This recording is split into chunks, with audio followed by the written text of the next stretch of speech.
پاکستان، ای کهن منظومه سبز خراسان، یا دیار مهربانت جاویدان بادا. بوی جوی مولیانت جاویدان بادا. جاویدان بادا سرودت، نغمه های تار و عودت. چشم سارانت خروشان باد، کوهسارانت زرفشان باد. این ابیات سرشار از میر شاعر دریادل نکهت جوی مولیان را به مشام ذهن می آورد. از نخستین گوینده بزرگ شعر با نظام و اساسگذار ادبیات ما پیغام مهر را می آورد. ما را به تماشای یوسفستان سخن ناب استاد رودکی هدایت می کند. نوای رودی رودکی در خانه خیال موج می زند. اعجاز سخن شاعر احساس زیبایی دوستداری را در دل تحکیم می بخشد.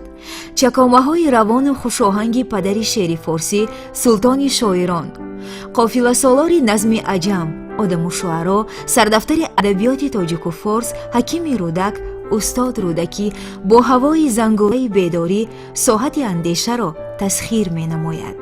جلوه دردانه محبت استاد رودکی نسبت به میهن در چکامه هایش خیلی روشن و واضح به نظر می رسد. می توان افزود که موضوع خودشناسی و خودآگاهی و وطن پرستی در ادبیات عالم شمول ما از ایجادیات پدر شعر فارسی ابتدا می گیرد. از هوای سرود بوی جوی مولیان نکهت یکدلی و وحدت به مشام ذهن می رسد. محتوای سخن شاعر در دل و ذهن احساس وطن پرستی و خودشناسی را تقویت می بخشد. از دریای استعداد استاد رودکی بستان ادبیات عالم شمول ما شاداب است. تعبیر دوراندیشانه و ذکاوتمندانه عاقل صاحب قران شاعر استاد رودکی است در مورد بزرگی استاد امتیاز کامل می دهد. این شاعر به مثل منزلت با استعداد، خرد و هنری والای نوازندگی و سرایندگیش را بسا شاعرانه وصف نموده است. چو درپاش گردد به معنی زبانم، رسد مرحبا از زمین و زمانم. به صفتی نوا و بسیطی معانی، طرب بخش روحم فرهزای جانم. از آن زمانی که استاد رودکی با سمند بادپای الهام به عالم شعر وارد شده به فتح بلند قله معنی شرفیاب گردید، بیش از 11 عصر گذشته است.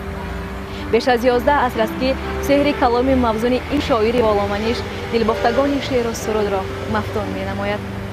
بیش از 11 عصر است که مطالعه شعرهای او خواننده را به عالم زیبایی پرستی مفتون می نماید. بیش از 11 عصر است که شاعران می گویند غزل رودکی وار نیکو بود.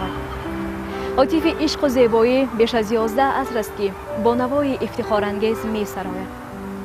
نامت شنوم دل ز فرح زنده شود، حال من از اقبال تو فرخنده شود، و از غیر تو هر جا سخن آید به میان، خاطر به هزار غم پراکنده شود. دریاب سخن که جاویدان است هنوز، در عالمی به نشان نشان است هنوز. کی گفت که جوی مولیان خشکیده، در مصرع رودکی روان است هنوز.